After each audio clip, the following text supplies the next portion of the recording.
Welcome to Life Talk, a production of Maranatha Ministries, with Shoshannah Frank-Rausch, a ministry director at Maranatha, and Jené Gardner, president of Phoenix Rising Counseling Services. These lifelong friends discuss the spiritual and emotional challenges that face us all.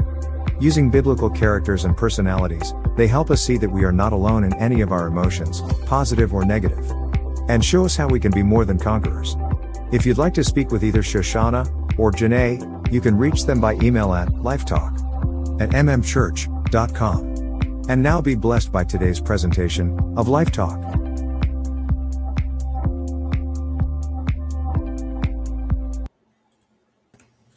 Jené, how are you? Good. How are you, Sho? I'm doing well. Man, we haven't done this since like March, I think I know. we said yesterday. No, when you said March, I was like, has it really been that long? I know it felt like it was long, but I didn't realize it was that long. Oh, yeah. It's been a long time. And Yeah. I apologize for my congestion and raspy voice. I've been sick since before Father's Day. Yeah. And I know. I just can't crack it. So, but, such is life, right? Yes. We all deal with it. So listen, you and I were talking last night, and we got to talking about kids. And so I thought that today, I know normally our format is we kind of discuss, but we kind of give tips and whatever. And I thought today it might be just fun to have a discussion, not have the answers, maybe just have our opinions on the matter, because I was reading a statistic, and I don't remember, did I send that to you last night? You did, yeah. You did.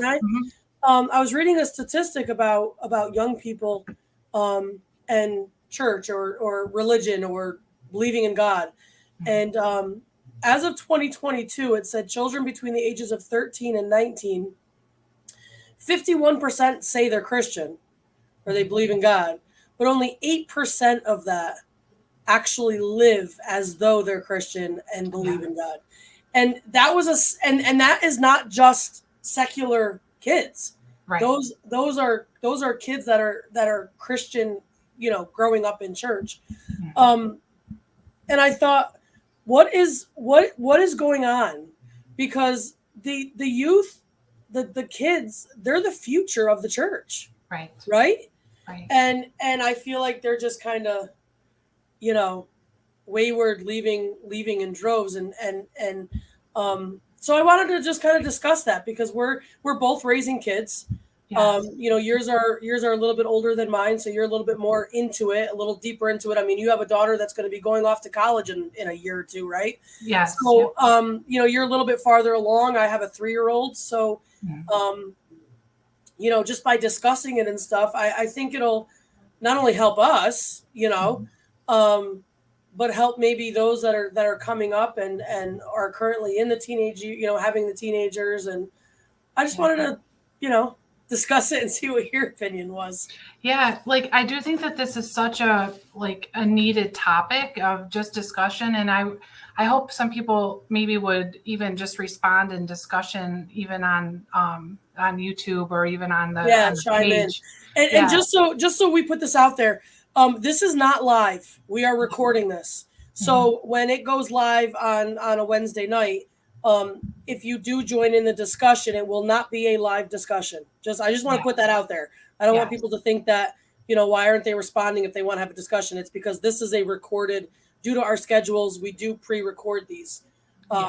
So, leave the comments, leave the discussions, and Jené and I will definitely jump on and respond. Absolutely. But it will not be live. Okay. So go ahead. Yeah. So, it is a huge concern, and it's something that I've talked to my pastor about too. And my dad, just the concern, because it does seem, and those statistics, when you sent that, I mean, that's a staggering thing. And even when I'm doing therapy with adolescents, which I have a small adolescent caseload, and some that are just getting into college that don't attend church.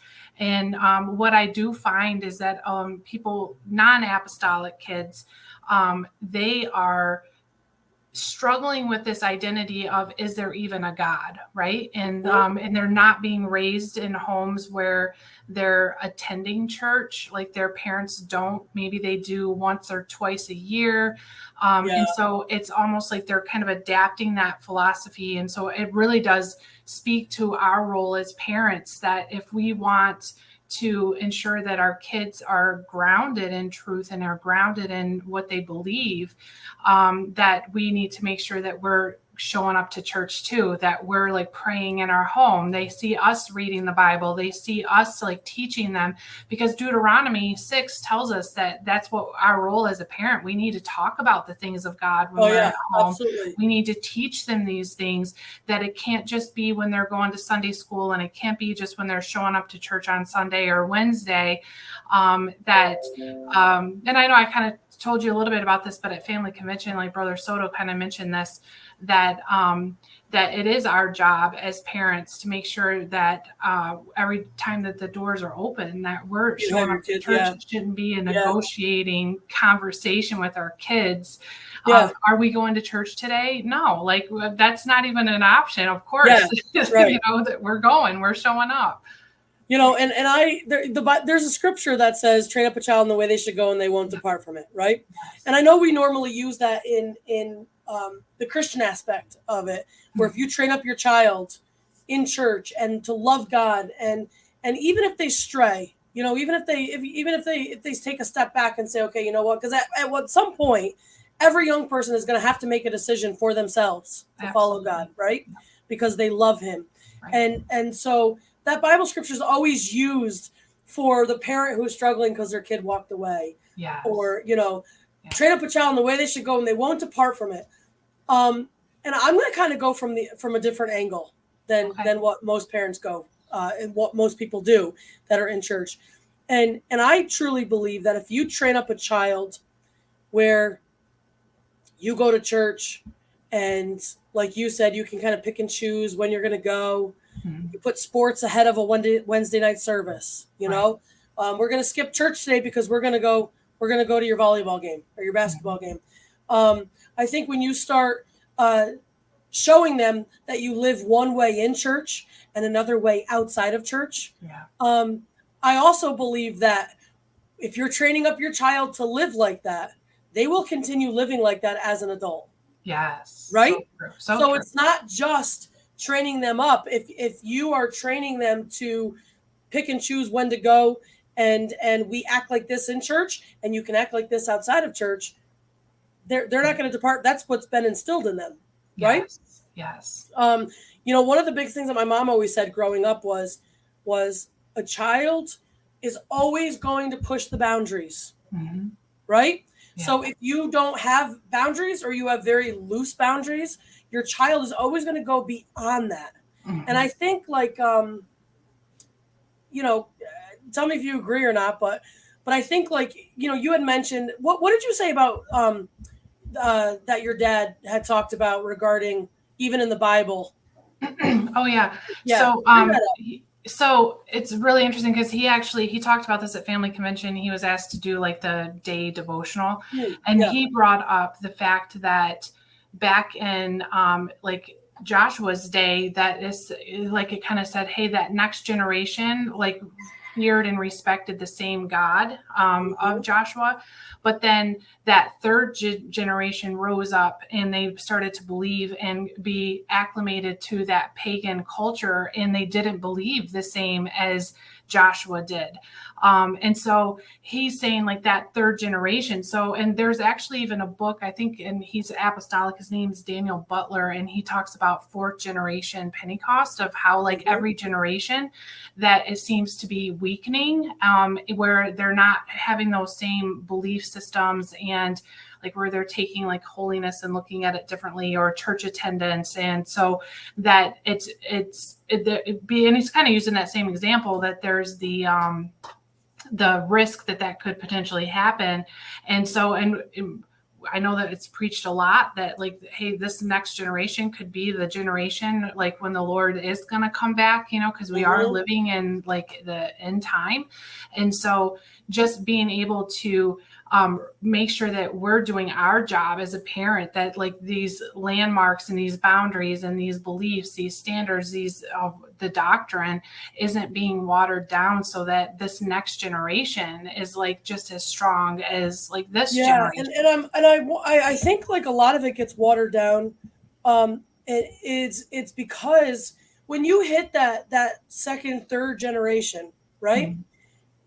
They're 3 times or 2 times removed from what brought. So take my dad as an example, right? Yep. My dad was a drug addict. He was an alcoholic, all by the time he was 19 years old. Right. If it weren't for God, we wouldn't be here. He'd probably be dead in the gutter somewhere, right? Yeah. Right. And so he has that first hand of what his life was like and what Jesus saved him from. Yes. What drew him to Jesus, right? Mm-hmm. Same with Joshua. Those days, they were being drawn to God because of Egypt, right? Mm-hmm. As you get away from that, I'm raised in it. Yeah, I was raised in it. I was never, quote unquote, saved from anything that I personally was doing, right? Until I backslid, because I felt that things, it was almost like I needed to experience it for myself, mm-hmm. right? And then now I have Ritz. Now I'm married to a first generation, so he also did the things that he did, and he got saved later in life. Right. So Ritz kind of has that third generation plus second generation, yeah. So mm-hmm. he's a little bit closer to that. Mm-hmm.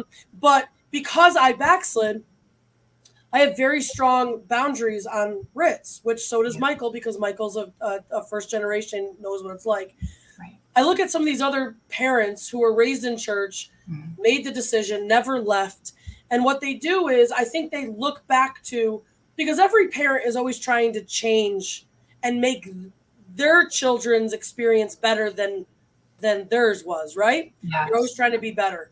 And so I think they look back and they think, okay, you know what? I wasn't allowed to listen to this kind of music, but I snuck it and I was okay. Like, there was really no big deal. So now they openly let their children listen to that, right? Yeah, right. Well, they're going to push that boundary. Mm-hmm. So, I wasn't allowed to where, I think they start looking at it as I wasn't allowed to. I wasn't allowed to do this. And it really wasn't that big of a deal. Is it really that big of a deal? Right. So what they do is they start taking down those, okay, well, I don't think it's really that big of a deal that the skirt can't be, above the knee by just an inch, And so what you're doing is you're taking away those guardrails because they're going to push the limit. So just like you and I, we wore skirts that were 2 inches below our knee, and then all of a sudden we wore a skirt that hit our knee, right? Right. That was pushing the boundary. And so if you're allowing your kid to do this boundary that's even less than the boundary you had growing up, they're going to go even farther outside of that boundary. And so I think by the time you hit third generation, it is watered down, because it's, well, what's important? Right. So you're losing that. You do lose that guardrail. You lose that safety. Right.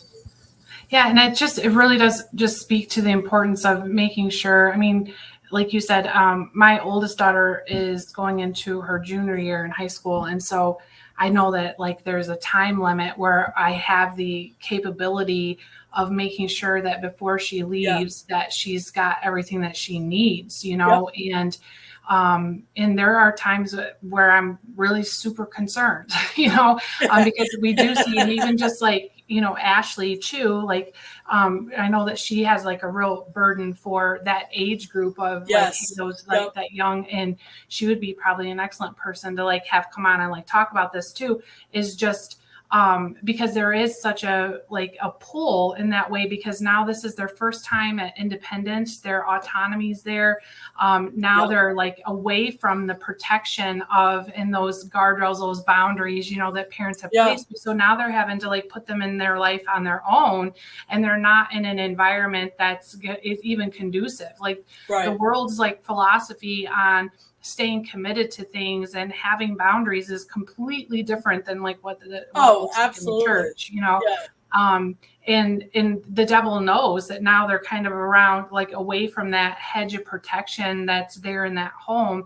And so they're easy targets. And so just being able to ensure that and pray over them and just ensure that that's there. But I do see that, like, because I'm a third generation apostolic on both sides of my family.